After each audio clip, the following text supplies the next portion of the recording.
Hello friends, स्वागत है आप सभी का ज्ञान कामना यूट्यूब चैनल पर। साथियों, वीडियो में अपन बात करेंगे राजस्थान के सरकारी कॉलेजों में एडमिशन लेने के लिए ऑनलाइन फॉर्म है वो कैसे भरें। इस वीडियो में मैं आपको ऑनलाइन फॉर्म भरने की स्टेप बाय स्टेप जानकारी देने वाला हूं। और साथियों, ये ऑनलाइन जो फॉर्म है आप अपने मोबाइल से घर बैठे फ्री में भी भर सकते हैं। आप अपने कंप्यूटर से भी भर सकते हैं और अपने मोबाइल से भी भर सकते हैं। और इसके साथ ही इस वीडियो में मैं आपको बताने वाला हूं ये जो एडमिशन फॉर्म है वो कब से शुरू होंगे और कब तक ये भरे जाएंगे, और जब मेरिट सूची है वो कब आने वाली है, इसके बाद कॉलेजों में हमें कब एडमिशन मिलेगा और क्या रहेगी प्रक्रिया और क्या रहेगी प्रोसेस, ये सारी बातें मैं इस वीडियो में बताने वाला हूं। तो इस वीडियो के साथ आप बने रहें और पूरी जानकारी आपको इस वीडियो में मिल जाएगी। तो चलिए साथियों, शुरू करते हैं। सबसे पहले अपन जान लेते हैं उन डेट के बारे में कि ये फॉर्म है कब से शुरू होगा और कब तक ये भरा जाएगा। वो तिथियां क्या रहेगी, पहले उन तिथियों के बारे में अपन जान लेते हैं और उसके बाद आगे की बात करते हैं। तो चलिए शुरू करते हैं। आयुक्तालय कॉलेज शिक्षा राजस्थान जयपुर के द्वारा जारी किया गया है, जो 23 मई 2019 को जारी किया गया है। ठीक है, अब जान लेते हैं वो उन डेट के बारे में कि कब से ये प्रक्रिया है वो शुरू होने वाली है। मैं थोड़ा इसको जूम कर लेता हूँ। यहाँ देखिए, सबसे पहले ऑनलाइन आवेदन पत्र भरने की प्रारंभ करने की जो तिथि है वो 1 जून 2019 से शुरू होगी, यानी 1 जून से लेकर ये फॉर्म है स्टार्ट हो जाएंगे। इसके साथ ही ये 15 जून तक ऑनलाइन भरे जाएंगे, यानी कम से कम आपके पास 14-15 दिन ही है ऑनलाइन फॉर्म भरने के। इसके साथ ही महाविद्यालयों के द्वारा जो ऑनलाइन आवेदन जिन कॉलेजों को प्राप्त है उनके द्वारा सत्यापन की जो तिथि रहेगी अंतिम, वो रहेगी 17 जून रहेगी। इसके साथ ही अंतरिम वरीयता जो सूची है, प्रतीक्षा सूची का जो प्रकाशन कॉलेजों के द्वारा किया जाएगा वो 18 जून को किया जाएगा। अभ्यर्थियों के यानी जो विद्यार्थी ऑनलाइन फॉर्म भरती है उनके मूल प्रमाण पत्रों की जांच करवाने की जो तिथि रहेगी वो 24 जून तक रहेगी। इसके साथ ही अभ्यर्थियों के द्वारा ई मित्र शुल्क जमा कराने की जो अंतिम तिथि है वो 25 जून रहेगी। कहने का मतलब जो जिन साथियों ने ऑनलाइन फॉर्म भर दिया और जिसके मेरिट लिस्ट में नाम आ गया, और जब मेरिट लिस्ट में नाम आ जाता है तो उनको जो आवेदन शुल्क है या जो कॉलेज शुल्क है वो आपको ई मित्र के माध्यम से 25 जून तक आपको भरवाना है। इसके साथ ही प्रथम जो वरीयता जो सूची है वो 26 जून को मिल जाएगी आपको। यहाँ प्रवेशित विद्यार्थियों का वर्ग का निर्धारण और विषय आवंटन है वो 29 जून तक हो जाएगा, और महाविद्यालयों में जो शिक्षण कार्य है वो 1 जुलाई से शुरू हो जाएगा। कहने का मतलब 1 जुलाई से आपके कॉलेजों में जो पढ़ाई का सिलसिला है वो शुरू हो जाएगा। तो ये 1 महीने की प्रोसेस है। इस प्रोसेस के दौरान आपको ये सब कुछ करना पड़ेगा। तो चलिए साथियों, अब अपन बात कर लेते हैं कि ऑनलाइन जो फॉर्म है वो कैसे भरें, कहाँ से अपन ऑनलाइन फॉर्म है वो भरेंगे। तो सबसे पहले मैं आपको बता दूं, यदि आप ऑनलाइन फॉर्म भरना चाहते हैं तो इसके लिए सबसे पहले आपके पास एक एसएसओ आईडी होनी चाहिए। और ऑनलाइन फॉर्म भरने के लिए आपको कौन कौन से दस्तावेजों की आवश्यकता होती है, उन दस्तावेजों की अपन बात कर लेते हैं।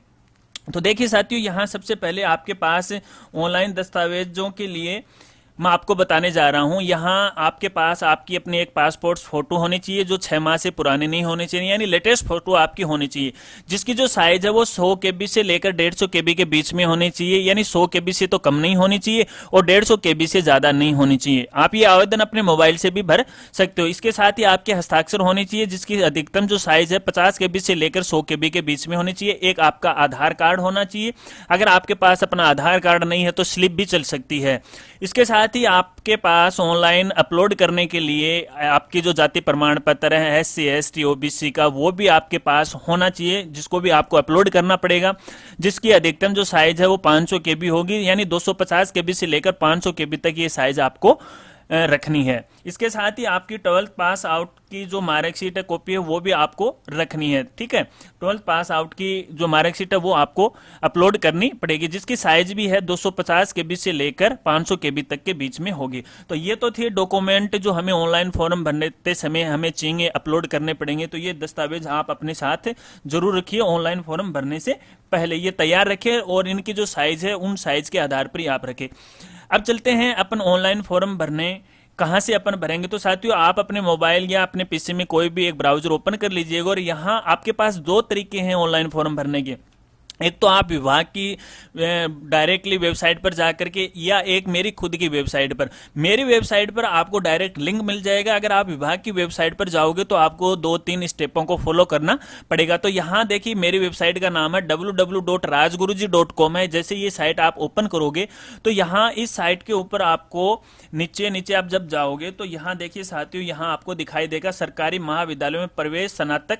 तो यहाँ पर आप क्लिक करोगे तो डायरेक्टली आपके पास एक SSO ID का लिंक है वो ओपन हो जाएगा इस तरह से, ठीक है। अगर आप मान लीजिए आप विभाग की वेबसाइट से फॉर्म भरना चाहते हैं तो आप अपने ब्राउजर में लिखोगे DCEAPP.rajasthan.go.in लिखोगे तो आपके सामने ऐसा पेज है वो ओपन हो जाएगा। और ये पेज ओपन होने के बाद सबसे पहले आप यहाँ अपने जो भी निर्देश हैं ऑनलाइन फॉर्म भरते समय सारे आप यहाँ पढ़ सकते हो, ठीक है। इसके बाद आपको नीचे जाना है और नीचे ये देखिए ब्लैंक कर रहा है रेड कलर में, इसके ऊपर आपको क्लिक करना है। इस पर आप जैसे ही क्लिक करोगे तो साथियों यहाँ एक पेज है वो ओपन हो जाएगा।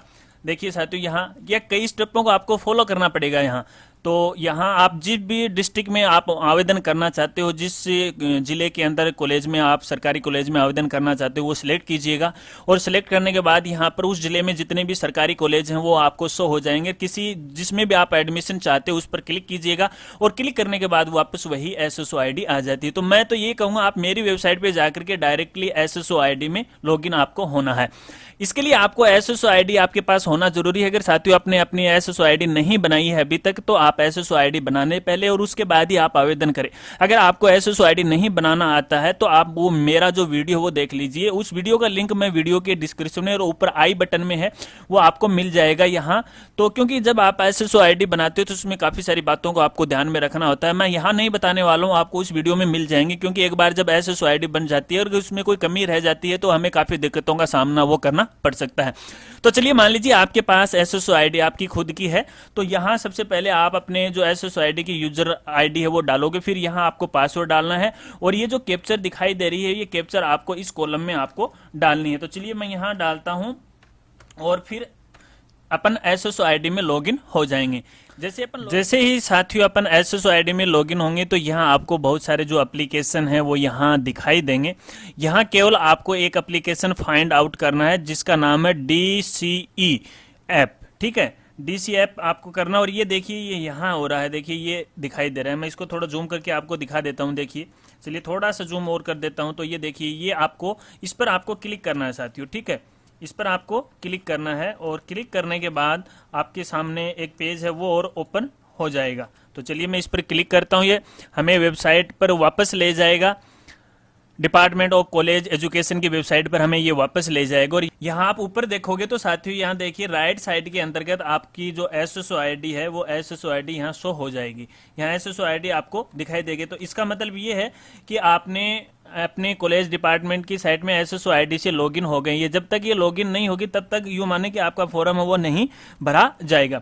तो ये होने के बाद आपको नीचे दोबारा ये क्लिक एप्लीकेशन फॉर्म पे क्लिक करना है और यहाँ से आपको जो डिस्ट्रिक्ट है आपका सिलेक्ट करना है, जिस डिस्ट्रिक्ट में आप गवर्नमेंट कॉलेज में आवेदन करना चाहते हो। तो चलिए मैं यहाँ एक आवेदन है वो सिलेक्ट कर लेता हूँ यहाँ से। चलिए यहाँ पर सिलेक्ट करने के बाद अपने डिस्ट्रिक्ट में जितने भी सरकारी कॉलेज हैं उन कॉलेजों की लिस्ट आ जाएगी और जिस कॉलेज में आप एडमिशन लेना चाहते हैं या प्रवेश फॉर्म भरना चाहते हैं तो वो आप यहाँ से सिलेक्ट आपको करनी है, ठीक है। तो मैं यहाँ ये सिलेक्ट करता हूँ। सिलेक्ट करने के बाद आपके सामने जो एप्लीकेशन फॉर्म की जो स्टेप है वो शुरू हो गई है और पहली जो स्टेप आती है साथियों basic detail of qualification exam की आती है। यहाँ आपको सिलेक्ट करना है, सबसे पहले आपका बोर्ड सिलेक्ट करना है आपको कि आपने 12th क्लास है वो कौन से बोर्ड से पास की है। आपने राजस्थान बोर्ड से पास की है या फिर CBSE बोर्ड से पास की या फिर आपने ITI पास की है या फिर आपने पॉलिटेक्निक डिप्लोमा है आपके पास, ये आपको सिलेक्ट करनी है। मान लीजिए आपने राजस्थान बोर्ड से पास की है तो आपको ये सिलेक्ट करना है यहाँ से। अब देखिए साथियों ये करने के बाद आपको थोड़ा नीचे जाना है यहाँ और यहाँ आपको अपने 12वीं क्लास के जो रोल नंबर हैं वो टाइप करने हैं, ठीक है। यहाँ टाइप करने, इसके बाद अपने नाम का जो पहला जो अक्षर है वो आपको यहाँ टाइप करना है। फिर अगले कॉलम में आपके पिता के नाम का पहला अक्षर आपको यहाँ टाइप करना है, ठीक है। फिर आपको जो पासिंग ईयर है वो सिलेक्ट करनी है और उसके बाद ये जो कैप्चर है वो आपको इस कॉलम में डालना है। यहाँ एक बात और आपको विशेष ध्यान दूं साथियों, जैसे मैं यहाँ जो भी डिटेल भरता हूँ और मान लीजिए क्योंकि ये ऑटोमेटिक आपके जो रोल नंबर है उसी बोर्ड से ऑटोमेटिक ले लेगा, अगर बाय द वे नहीं लेता है तो आपको क्या करना, चलिए मैं आपको पहले वो दिखा देता हूँ। मान लीजिए मैं यहाँ कोई नंबर है वो डाल रहा हूँ, ठीक है। यहाँ करने के बाद पहला लेटर मैं आपको यहाँ डाल देता हूँ और ये सिलेक्ट कर लेता हूँ 2019 में यहाँ सिलेक्ट कर लेता हूँ और ये कैप्चर है वो मैं डाल देता हूँ। अब देखिए मैं जैसे इस पे गेट डिटेल पे क्लिक करूंगा तो ये बोलेगा कि डेटा है वो नॉट मैच हो रहा है, मैच नहीं हो रहा है इस कारण। तो हमें क्या करना है, मान ली ऐसी स्थिति आपके आए तो आपको क्या करना है, इस कॉलम के अंतर्गत नीचे नीचे दे रखा है other applicant who are not include in above category.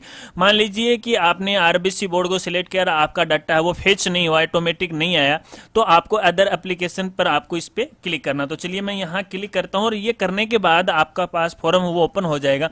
और मान लीजिए आपने राजस्थान बोर्ड सेलेक्ट किया और आपने रोल नंबर और आपका नाम, पिता के नाम का पहला अल्फाबेट का जो नाम आपने यहाँ डाल दिया और सबमिट कर दिया, तो फॉर्म भी ऑटोमेटिक वो खुल जाएगा यदि सब कुछ सही रहा। अगर सही नहीं होता है तो आपको यहाँ अदर पे क्लिक करना है, यहाँ से क्लिक करके आपको स्टेप बाय स्टेप भरना है, ठीक है।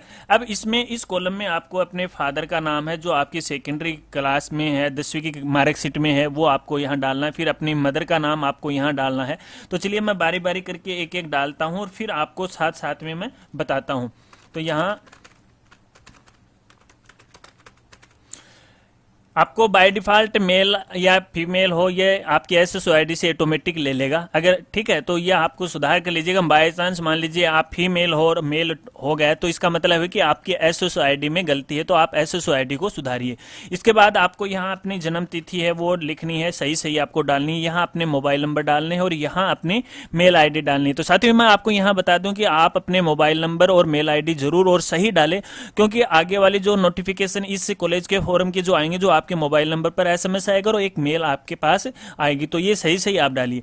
इसके बाद आपको यहाँ अपने आधार कार्ड नंबर डालने हैं। अगर आपके पास आधार कार्ड है तो आधार कार्ड को सिलेक्ट कर लीजिएगा। अगर अभी तक आपका आधार कार्ड नहीं बना है और आपने आधार कार्ड के लिए अप्लाई कर रखा है तो वो इनरोलमेंट रसीद वो आपको सिलेक्ट करने और वहां उसके नाम डालने, ठीक है। यहाँ आपके भामाशाह कार्ड नंबर अपने आप ही आ जाएंगे। फिर आपकी कैटेगरी है वो कैटेगरी आपको यहाँ सिलेक्ट करनी है, ठीक है। कैटेगरी सिलेक्ट करने के बाद आपको अगला ऑप्शन जो आता है इसके अंतर्गत आता है कि whether belong the criminal layer. अगर मान लीजिए आप OBC में हो और क्रिमिनल लेयर में आते हो तब तो आपको येस करना, वरना नो कर दीजिएगा। और ये क्रिमिनल लेयर तभी आपको करना है जब आपके पास इसका जाति प्रमाण पत्र हो, तभी आपको करना, वरना आपको नहीं करना है, ठीक है। वरना दिक्कत हो जाएगी आपके साथ, ठीक है। फिर आपको कास्ट का नाम लिखना है कि कौन सी कास्ट में आपको क्रिमिनल लेयर मिला हुआ है। तो मैं लिख देता हूं यहाँ जो भी कास्ट है वो लिख देता हूं मैं। इसके बाद आर यू डिफरेंट एबल्ड, यानी आप अलग थलग हो, कोई विकलांगता का दोष है तो यस कर दीजिएगा, वरना नो कर दीजिएगा इसे यहाँ, ठीक है। इसके बाद do you belong to minority, यानी आप अल्पसंख्यक समुदाय से हैं तो यस कर दीजिएगा, वरना नो कर दीजिएगा। अल्पसंख्यक मतलब मुस्लिम है या फिर क्रिश्चियन है, या अगर इन धर्मों से अगर आप हो तो आप मिनोरिटी में आते हो, अगर नहीं हो तो आप नो कर दीजिएगा, वरना यस कर दीजिएगा। इसके बाद are you wife ward defence, यानी आपकी पत्नी है कोई डिफेंस वार्ड के अंतर्गत है क्या, तो आपको यहाँ नो करना नहीं है। अभी तो शादी नहीं हुई, कहाँ से हुई है। तो चलिए इसके बाद अगले ऑप्शन की बात करते हैं। Are you family BPL family में आते हो आप तो येस, वरना नो कर दीजिए। इसके बाद आप कश्मीर के अगर रहने वाले हो तो येस कर दीजिएगा, वरना नो कर दीजिएगा। यहाँ मैं नो कर रहा हूँ। तो यहाँ साथियों येस नो में एक बार आप थोड़ा सा ध्यान करके पढ़ लेना, जो आप अपनी आवश्यकता के अनुसार करना, ठीक है। मैं यहाँ नो कर रहा हूँ, ठीक है। इसके बाद इंडियन, ठीक है। यहाँ पर अपने यस राजस्थान के हो तो आपको यस करना, वरना नो करना। राजस्थान के बाहर के निवासी हैं इसको नो करना है। यहाँ पर अपने गांव का नाम है वो लिखना है, अपना एड्रेस पता लिखना है, तो मैं यहाँ एड्रेस पता लिख देता हूँ। और फिर अपना स्टेट है वो सिलेक्ट कर लेते हैं और फिर अपना डिस्ट्रिक्ट है वो यहाँ से मैं सिलेक्ट कर लेता हूँ और फिर ब्लॉक है अपने वो सिलेक्ट कर लेता हूँ। अपने पिन नंबर है वो यहाँ मैं टाइप कर देता हूँ। अगर मान लीजिए आपका परमानेंट एड्रेस और प्रेजेंट एड्रेस दोनों समान है, तो आप यहाँ पर कॉपी कर दीजिएगा, तो ये एड्रेस यहाँ उठ के आ जाएगा ऑटोमेटिक। देखिए ये आ गया, ठीक है। इसके बाद अगला जो ऑप्शन आता है वह है are you claim for bonus mark. आप बोनस मार्क लेना चाहते हैं, यानी अगर आपके पास कोई कोटा है, स्पोर्ट्स कोटा है, एनसीसी कोटा है, तो आप इसे येस कर दीजिएगा। जैसे आप इसे येस करोगे तो नीचे देखिए आपके पास NCC, NS, double S, scout guide, sports से काफी सारे ऑप्शन आएंगे। वो आवश्यकता के अनुसार ऑप्शन आप सिलेक्ट कर सकते हैं। जब आप वो ये ऑप्शन सिलेक्ट करते हैं तो आपको उस प्रमाण पत्र की जो डेट है वो भी आपको यहाँ इस कॉलम में डालनी पड़ेगी। यदि आपके पास कोई स्पोर्ट्स कोटा या कोई प्रमाण पत्र नहीं है तो आप इसे नो ही कीजिएगा। फिर अगले कॉलम में आपको अपनी सेकेंडरी और सीनियर सेकेंडरी की डिटेल्स आपको भरनी है। तो यहाँ चलिए मैं सेकेंडरी की डिटेल भरता हूँ। कौन सा बोर्ड है वो बोर्ड आपको सिलेक्ट करना है, और आपके जो रोल नंबर कितने हैं 10वीं के, वो रोल नंबर आपको लिखने हैं। और इसके बाद स्कूल का क्या नाम है वो स्कूल आपको यहाँ लिखना है। फिर पासिंग ईयर कौन सी है तो वो पासिंग ईयर आपको यहाँ सेलेक्ट करनी है। इसके बाद टोटल मार्क कितना था 10वीं का सभी सब्जेक्टों का वो लिखना है। उन 10वीं में से टोटल में से आपको कितना आया है वो आपको यहाँ सेलेक्ट कर दीजिएगा। रिजल्ट फेल पास है वो कर दीजिएगा। इसके बाद आते हैं सीनियर सेकेंडरी में कौन सा बोर्ड है वो सिलेक्ट करना है। फिर रोल नंबर है वो आपको डालना है यहाँ, तो रोल नंबर मैं डाल देता हूँ जो भी है। और फिर मैं स्कूल का नाम है वो सिलेक्ट कर लेता हूँ। ईयर कौन सा है 2019 है कि या इससे पहले का वो सिलेक्ट करना है। फैकल्टी के आर्ट है, साइंस है, कॉमर्स है, जो भी है तो आप यहाँ से सिलेक्ट कर लीजिएगा। मैं आर्ट्स को यहाँ सिलेक्ट करता हूँ। टोटल मार्क्स कितने का था वो आपको भरना है। इन टोटल में से आपको कितना प्राप्त हुआ तो यहाँ मैं ये कर लेता हूं। इसके बाद आपको पास है कि फेल है वो आपको यहाँ सिलेक्ट करना है। इसके बाद आती है कॉलेज अप्लाई, जो पहले से हमने जिस कॉलेज को सिलेक्ट किया है वो शो हो रही है। अब यहाँ देखना आपको किस में करना है। क्लास अप्लाई कौन सी क्लास के लिए करना है, बीए पार्ट 1 के लिए करना है, बी कॉम के लिए करना है, या फिर बीएससी पार्ट मैथ के लिए करना है, या बीएससी पार्ट 1 बायो के लिए करना है। तो आप जिस फैकल्टी में आप उसी फैकल्टी को सिलेक्ट कीजिए। जैसे मैंने यहाँ आर्ट सिलेक्ट किया है तो मैं यहाँ बीए पार्ट 1 करता हूँ, ठीक है। अगर आप साइंस के हो और मैथ और बायो में हो तो आप मैथ या बायो किसी एक को सिलेक्ट आपको करनी है। अगर कॉमर्स के हो तो बी कॉम पार्ट 1 आपको करना है, तो मैं यहाँ बीए करता हूँ, ठीक है। इसके बाद साथियों आपको यहाँ अपने सब्जेक्ट हैं वो चूज करने हैं जो आप कॉलेज में लेना चाहते हैं। जैसे आपको ग्रुप है वो सिलेक्ट करना है। मान लीजिए आपने ग्रुप पॉलिटिकल में आपको सिलेक्ट किया तो नीचे पॉलिटिकल के जितने भी ग्रुप हैं यहाँ दिखा देंगे। जैसे पॉलिटिकल जब आप लेते हो ग्रुप पॉलिटिकल आ जाता है, जियोग्राफी आ जाएगा, इकोनॉमिक इसमें आ जाएगा, या फिर जो भी सब्जेक्ट हैं आप ग्रुप एक को ही आप सिलेक्ट करना है। अगर आप एक से अधिक ग्रुप सिलेक्ट करते हैं तो आप यहाँ देखिए, यहाँ देख रहा है जहाँ 5 से अधिक विषय संयोजन है, कम से कम 5 व अधिकतम 7 विषयों का संयोजन कर सकते, यानी आप 7 विषय एक साथ ले सकते हैं, इसका मतलब ये है। तो मैं यहाँ ये सिलेक्ट करता हूँ, ठीक है। सिलेक्ट करने के बाद आपको ऐड सब्जेक्ट कंबाइन करते हैं, ठीक है।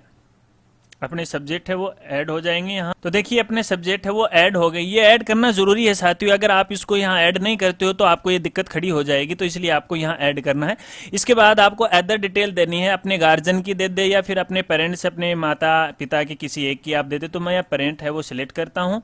और अगर आपके माता पिता कोई सरकारी नौकरी में है तो आप सरकारी नौकरी सर्विस कर लीजिएगा। अगर प्राइवेट नौकरी में काम करते हैं तो प्राइवेट सेक्टर को सिलेक्ट कर लीजिएगा। या फिर कृषक हैं, किसान है तो आप यहाँ एग्रीकल्चर है तो एग्रीकल्चर आप कर लीजिएगा, ठीक है। फिर आपका एड्रेस है वही एड्रेस आपको लिखना है जो आपने पहले दिया है, ठीक है। वो एड्रेस लिखने के बाद आप अपना पिन कोड नंबर जरूर लिखना। ये लिखने के बाद साथियों यहाँ आपके गार्जियन के मोबाइल नंबर हैं वो देने। आपने पहले तो दे ही दिए, वो तो है ही हैं, लेकिन इसके अलावा भी आपको अपने एक मोबाइल नंबर एक्स्ट्रा और देना है। ये देने के बाद आपके माता पिता की जो एनुअल या आपकी पूरी फैमिली की जो एनुअल आय कितनी वो आय आपको यहाँ लिखनी। तो चलिए मैं यहाँ 50,000 करता हूँ, ठीक है। किसान परिवार है तो 50,000 ज़्यादा से होती भी नहीं है, और क्योंकि मौसम पे बात रहती है तो यहाँ मैं 50,000 सेलेक्ट कर दी। तो यहाँ पर नॉन इनकम टैक्स पेयर हो गई, ठीक है। क्योंकि यहाँ अब अगर बात करें वित्त 2019 की अपन बात करें तो अभी जो टैक्स की जो सीमा बढ़ाई गई है वो 5 लाख तक की कर दी गई है, ठीक है। अगला कॉलम में आता है give priority the activities to be choice in the college, यानी आप कॉलेज में जो अदर एक्टिविटीज हैं वो क्या करना चाहते हैं, पहले कौन सी आप करना चाहते हैं, किसको आप प्राथमिकता दोगे। तो यहाँ आप अपने आवश्यकता के अनुसार कोई भी है, जैसे आप एनसीसी की एक्टिविटी करना चाहते हैं कॉलेज में तो आप उसको फर्स्ट चॉइस दे रहे हो तो उसको सिलेक्ट कर लीजिएगा। फिर सेकेंड चॉइस आपकी क्या है वो सिलेक्ट कर लीजिएगा। और फिर थर्ड चॉइस कौन सी है और फोर्थ चॉइस कौन सी है। यानी कहने का मतलब ये है कि आप जो भी एक्टिविटी आप कॉलेज में करना चाहते हैं वो आपको यहाँ प्राथमिकता के अनुसार आपको सिलेक्ट करनी है। अगला ऑप्शन है साथियों यहाँ 7.9 का, do you want congestion for public transport. मतलब क्या आप सार्वजनिक परिवहन या यातायात के साधनों में छूट चाहते हैं, तो आप यस कर दीजिएगा, जी हाँ चाहते हैं। अगला 7.10 का है, are you interested in certificate या डिप्लोमा स्किल कोर्स आप लेना चाहते हैं, तो आप इसे यस कर दीजिएगा, वरना नो कर दीजिएगा। मैं यहाँ नो करता हूँ। चलिए फिर आता है, are you interested in online free mobile app पर फॉर इंग्लिश लैंग्वेज इंप्रूवमेंट। यानी आप अंग्रेजी लैंग्वेज को बढ़ाने के लिए, अपनी क्षमता बढ़ाने के लिए ऐप का उपयोग करना चाहते हैं, तो इसको आपको यस करना है। Are you interested online free mobile app दिसारी फॉर कम्पिटिटिव एग्जाम। अगर आप मान लीजिए प्रतियोगिता परीक्षाओं के लिए दिसारी ऐप का उपयोग करना चाहते हैं तो यस कर दीजिएगा, वरना नो कर दीजिएगा। तो अब मैं यहाँ इसको यस करता हूँ। फिर आता है, are you interested in fees coaching competitive exam. यानी प्रतियोगिता परीक्षाओं के लिए आपकी जो कोचिंग फ्री चाहते हैं कि आप, तो यस कर दीजिएगा, जी हाँ हम फ्री चाहते हैं। आप ये पूछेगा किसकी कोचिंग आप करना चाहते हैं, प्रायोरिटी किसे देते हो। यानी सबसे पहले आप टीचर वाली करना चाहते हैं, उसके बाद आप एलडीसी की करना चाहते हैं, उसके बाद आप आईएएस आरएएस की करना चाहते हैं। आप अपनी आवश्यकता के अनुसार कोई भी चूज कर सकते हो। इसके द्वारा आपको फ्री कोचिंग है वो उपलब्ध करवाई जाएगी। ठीक है। इसके बाद अगला 7.14 का है कि are you interested in skill course offered by IGNOU. यानी इग्नू के द्वारा जो स्किल जैसे जो कंप्यूटर बेस्ड कोर्स होते हैं वो आप करना चाहते होगे, तो आप यस कर दीजिएगा, वरना नो कर दीजिएगा। मैं यहाँ नो कर रहा हूँ, आप अपने आवश्यकता के अनुसार कोई भी चूज कर सकते हो। ठीक है। इसके बाद 7.15 का ऑप्शन है, are you interested in skill course offered by RSLDC। यानी राजस्थान एलडीसी के लिए आप कोई कोर्स लेना चाहते हैं, तो आप यस कर दीजिएगा, वरना नो कर दीजिएगा। साथियों मैं आपको यहाँ बताऊंगा कि आप अपने आवश्यकता के अनुसार इन कोर्सों को चूज कर सकते हो, कि जरूरी नहीं है कि मैं जो चूज कर रहा हूँ आप वही करें, आप अपनी आवश्यकता के अनुसार कर सकते हो। इसके बाद आता है 7.16 का जो ऑप्शन है, are you interested in GK competitive 3/7/2019 को। अगर आप जीके की कंपटीशन के लिए इंटरेस्ट रखते हो तो आप यस कर दीजिएगा। चलो मैं यहाँ यस कर देता हूँ इसको। फिर अगले कॉलम में आपको बैंक की जो डिटेल है वो साथियों यहाँ भरनी है। ठीक है। ये देखिए थोड़ा सा मैं जूम करके आपको दिखाता हूँ, ये बैंक की डिटेल आपको यहाँ भरनी है। तो चलिए मैं बैंक की डिटेल यहाँ भर देता हूँ। मैंने साथियों यहाँ बैंक की डिटेल भर दी। आप इस बैंक की डिटेल है, आप अपना अकाउंट भी डाल सकते हैं और अपने गार्जियन का भी डाल सकते हैं। ठीक है। ये आवश्यकता हमें पड़ती है जब हमें कोई पैसा रिफंड होता है, वो हमारे सीधे बैंक में आता है। अब अगले कॉलम में आते हैं, यहाँ पर अपने फोटो, अपने हस्ताक्षर और अपनी 12वीं की जो मार्कशीट है वो आपको चूज करनी है। तो वो जो जेपीजी फाइल है वो आपको अपलोड करनी है। और साथियों आपको मैं यहाँ बता दूं, ये फाइल तभी अपलोड सही होंगी जब आपकी जो फोटो और सिग्नेचर और आपकी जो मार्कशीट की साइज है वो यहाँ जो निर्धारित जो साइज दी गई है अगर उसी साइज की होंगी तो ही ये अपलोड होंगे, वरना अपलोड नहीं होंगी। तो आप अपने निर्धारित साइज की फोटो है वो सेट कर लीजिएगा, उसके बाद इसे अपलोड कीजिएगा। देखिए यहाँ अगर मैं बात करूं तो जो फोटो की साइज होगी वो मिनिमम 100 KB की होगी और अधिकतम 150 KB की। यानी 100 से लेकर 150 KB के बीच की फोटो आप अपलोड कर सकते हो। तो यहाँ ये न तो 100 KB से कम की फोटो लेगा और न ही 150 KB से ज्यादा की फोटो लेगा। इसी तरह से सिग्नेचर की जो साइज होगी वो 50 KB और 100 KB से कम होगी। ठीक है। 50 KB से तो कम नहीं लेगा और 100 KB से ज्यादा नहीं लेगा। फिर अपनी जो मार्कशीट है वो 250 KB की साइज से कम नहीं लेगा, 500 KB से अगर अधिक साइज है तो भी ये नहीं लेगा। तो चलिए मैं यहाँ बारी बारी एक को अपलोड करता हूँ। ये अपलोड करने के बाद साथियों आपको नीचे कॉलम दिया है, इसको टिक करना है। यहाँ देखिए कॉलम दिया हुआ है, इसको आपको टिक करना है। मैं उपरोक्त शर्तों का पालन है तो अपनी सहमति प्रदान करता या करती हूँ। ठीक है। ये आपको सिलेक्ट करना है। अब देखिए साथियों यहाँ ये करने के बाद नीचे सबमिट दिया है, यहाँ पर आपको सबमिट करना है, आपका फॉर्म सबमिट हो जाएगा। अब देखिए साथियों अगर मान लीजिए फॉर एग्जाम्पल मैं आपको यहाँ बता रहा हूँ, आप सबमिट करने से पहले एक बार अपनी जितने भी ऊपर इन्फॉर्मेशन आप भरकर लेकर आए हो वो एक बार पुनः जांच ले, क्योंकि कोई गलती न रह जाए। अगर एक बार गलती रह गई और आपने फॉर्म सबमिट कर दिया तो उसमें सुधार करने की कोई गुंजाइश नहीं होगी। हाँ, यहाँ एक बात और मैं विशेष आपको बताना चाहूंगा। मान लीजिए आपने फॉर्म सबमिट कर दिया और बाद में आपको पता चला, फॉर्म का प्रिंट आउट आपने लिया तो आपको पता चला कि यार ये तो फॉर्म में गलत रह गया, तो अपन संशोधन कैसे कर सकते हैं। तो ऐसी स्थिति में हम संशोधन नहीं कर सकते। तो इसके लिए आप दूसरा फॉर्म भरें, जो लास्ट डेट है उस लास्ट डेट से पहले आप दूसरा नया फॉर्म नए तरीके से और नए सिरे से आपको भरना है। अगर आप दूसरा फॉर्म भर देते हो, यदि उसी क्रमांक के फॉर्म आते हैं तो आपका पहले वाला फॉर्म वो रद्द हो जाएगा और दूसरा वाला वो शुरू हो जाएगा। तो मैं तो आपको यही राय दूंगा, फॉर्म को सबमिट करने से पहले एक बार अपने फॉर्म की आप जांच कर ले। अगर मान लीजिए आपने जांच कर ली, पूरी जानकारी आपकी सही है, आप पूरी तरह से ये सहमत हैं कि ऊपर की जानकारी बिल्कुल सही है, 100% है, तो आप यहां पर नीचे सबमिट है, सबमिट पर आपको क्लिक करना है। ठीक है, सबमिट पर जैसे ही क्लिक करोगे तो साथियों आपके सामने आपका जो फॉर्म है वो सबमिट हो जाएगा और सबमिट होने के बाद आपका जो फॉर्म है वो प्रिंट करने के लिए इस तरह से तैयार हो जाएगा। अगर मान लीजिए बाय चांस साथियों फॉर्म सबमिट आपने कर दिया और वो प्रिंट नहीं हो रहा है, तो इसके लिए भी मैं आपको बता रहा हूं, आपको पुनः पीछे मैं लेकर चल रहा हूं एक बार होम पेज पर। जैसे ही अपन होम पेज पर आएंगे, यदि अपना फॉर्म सही भरा गया है तो देखिए यहां नीचे लिखा हुआ है साथियों, व्यू प्रिंट एप्लीकेशन फॉर्म, आवेदन पत्र का अवलोकन और प्रिंट करें। ठीक है, इस पर अपन जैसे ही क्लिक करेंगे तो यहाँ हमसे अपने एप्लीकेशन के नंबर ये हमसे मांगेगा और अपनी जन्म तिथि अपनी मांगेगा और ये जो कैप्चर वो आपको यहाँ डालनी है। और ये जो एप्लीकेशन है साथियों, जब अपन यहाँ से जो अपना जो फॉर्म है वो सबमिट करेंगे तब एप्लीकेशन नंबर आ जाएंगे और ये एप्लीकेशन नंबर अपने मोबाइल पर भी आ जाएंगे। तो इस तरह से साथियों अपन राजस्थान में सरकारी कॉलेजों में एडमिशन लेने के लिए ऑनलाइन है वो फॉर्म भर सकते हैं।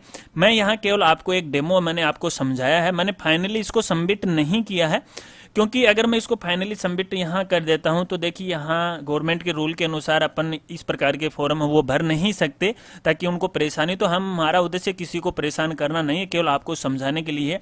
इसके बावजूद भी यदि आपको कोई समस्या है तो आप मुझे कमेंट कीजिए, मैं आपकी हेल्प करने की पूरी कोशिश करूंगा। बिल्कुल आपको मैं बताऊंगा, जहां तक संभव हो सकेगा मैं आपकी सहायता करने की कोशिश करूंगा। लास्ट और फाइनल स्टेप ये सबमिट है साथियों, सबमिट पे आप क्लिक करें। ठीक है, तो साथियों उम्मीद करता हूं जानकारी आपको अच्छी लगी होगी। अगर चाहती हो जानकारी आपको अच्छी लगी हो और मेरे चैनल पर पहली बार आए तो चैनल को आप जरूर सब्सक्राइब कीजिएगा और वीडियो को अपने दोस्तों में जरूर शेयर कीजिएगा। और साथियों चलते चलते मैं आपको एक बात और बता दूं, अगर आप शिक्षा विभाग की लेटेस्ट जानकारी आप लेना चाहते हैं जॉब से संबंधित या कोई आदेश है तो आप मेरी वेबसाइट www.rajguruji.com पर आप जाओगे तो यहां पर आपको हर प्रकार की जानकारी, नवनीतम अपडेट है गवर्नमेंट के, सब यहां आपको मिल जाएंगे। तो इस साइट पर एक बार आप जरूर विजिट करना और देखना। थैंक यू, धन्यवाद।